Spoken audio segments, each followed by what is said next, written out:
عزیز طلبہ، امید ہے کہ آپ سب خیریت سے ہوں گے اور تمام لیسنس کا بخوبی مطالعہ بھی کر رہے ہوں گے اور ان کو سمجھ رہے ہوں گے اور ان کے نوٹس بھی بنا رہے ہوں گے۔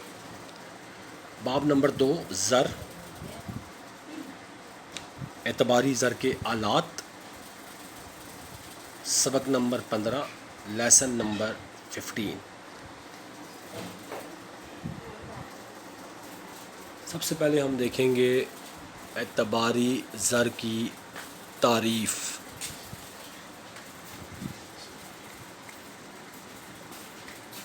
ایسا زر جو کہ اعتبار یا بھروسے کی بنا پر گردش کرے، یہ اعتباری زر کہلاتا ہے۔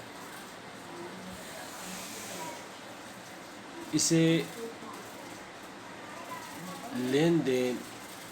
ایسا لین دین جس میں نقد ادائیگی کی ضرورت نہیں پڑتی، بلکہ آنے والے وقت میں یا مستقبل میں ادائیگی کرنے کا وعدہ کیا جاتا ہے، اسے ہم اعتباری زر کا نام دیتے ہیں۔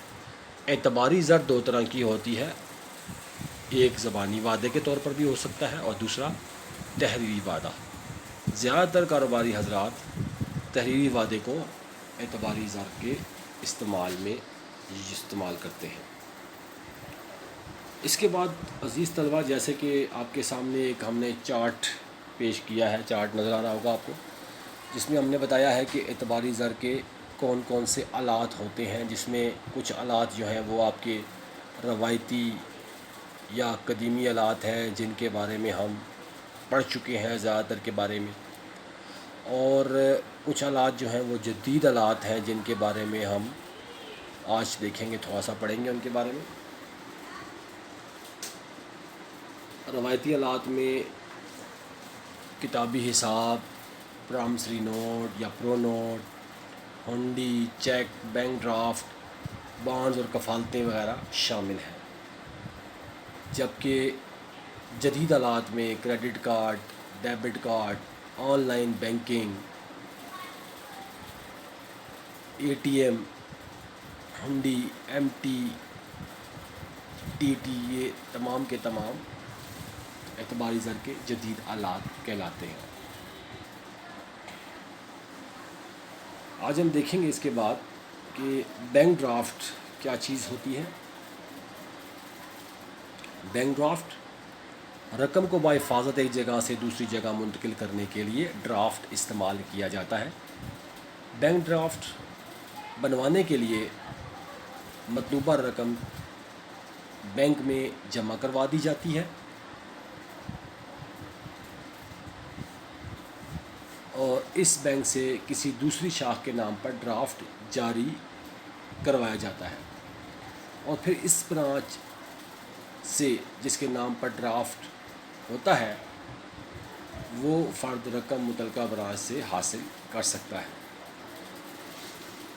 جی، یہ اعتباری زر کا ایک قدیم طریقہ تھا، جب کہ نیکسٹ ہمارے پاس ہے اعتباری زر کے جدید طریقوں کی تھوڑی سی ہم روشنی ڈالیں گے، جس میں ہمارے پاس نمبر 1 پر اے ٹی ایم کارڈ، جس کو ہم آٹومیٹڈ ٹیلر مشین کا نام بھی دیتے ہیں۔ A T M automated teller machine کا مخفف ہے، یعنی اس سے آٹومیٹڈ مشین بنتا ہے۔ یہ پلاسٹک زر کہلاتا ہے۔ اے ٹی ایم کارڈ کے ذریعے ہم اپنے اکاؤنٹ سے نقد رقم نکلوا سکتے ہیں۔ اگر ہم چاہیں تو ہم منی اسٹیٹمنٹ نکلوا سکتے ہیں، اگر ہم چاہیں تو رقم کو کسی دوسرے شخص کے نام پر ٹرانسفر کروا سکتے ہیں، اگر ہم چاہیں تو بیلنس کی معلومات حاصل کر سکتے ہیں، اسی طرح ہم بلوں کی ادائیگی بھی کر سکتے ہیں، اور متفرق اس کے علاوہ بھی ہم خدمات حاصل کر سکتے ہیں اے ٹی ایم کارڈ سے۔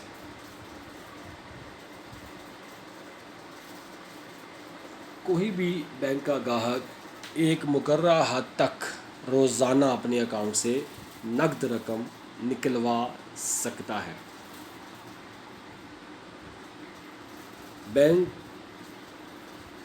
کارڈ کی صورت میں کسی بھی کارڈ ہولڈر کو کوئی ادھار یا کریڈٹ نہیں دیتا، صرف اور صرف وہ شخص اپنے کھاتے یا اکاؤنٹ میں سے رقم نکلوا سکتا ہے۔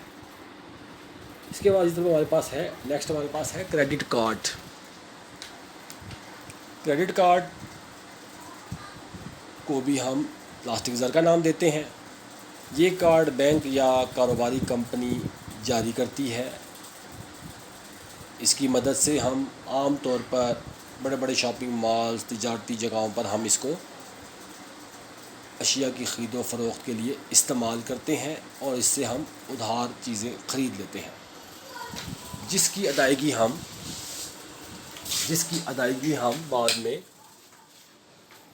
کمپنی کو کر دی جاتی ہے۔ کریڈٹ کارڈ کے لیے بینک یا کمپنی کے پاس اکاؤنٹ کھولنا پڑتا ہے۔ کارڈ سے خریداری کے لیے ادھار رقم کی ایک حد مقرر کی جاتی ہے۔ ایک مخصوص عرصے کے دوران جو بھی رقم ہم نے ادھار خرچ کی ہے وہ ہمیں واپس بینک کے اکاؤنٹ میں جمع کروانی پڑتی ہے۔ اس کے بعد ہمارے پاس ہے ڈیبٹ کارڈ۔ ڈیبٹ کارڈ بھی اے ٹی ایم ہی کی طرح کا ایک پلاسٹک زر ہوتا ہے۔ یہ کارڈ اسٹوروں پر، شاپنگ مالز پر خریداری کے عوض ادائیگی کرنے کے کام آتا ہے۔ نقد رقم اپنے پاس نہیں رکھنا پڑتی، بلکہ اکاؤنٹ میں سے رقم کی ادائیگی بذریعہ کارڈ ہو جاتی ہے۔ خریداری کے لیے اکاؤنٹ میں مطلوبہ رقم کا ہونا ضروری ہوتا ہے۔ بینک کارڈ ہولڈر کو کوئی ادھار یا کریڈٹ نہیں دیتا، صرف اور صرف وہ رقم جو اس کے اکاؤنٹ میں استعمال ہے، صرف اور صرف اسی کو وہ استعمال کر سکتا ہے۔ تو یہ ہمارے اعتباری زر کے کچھ آلات ہیں۔ امید ہے کہ آپ کو یہ سمجھ میں آ گئے ہوں گے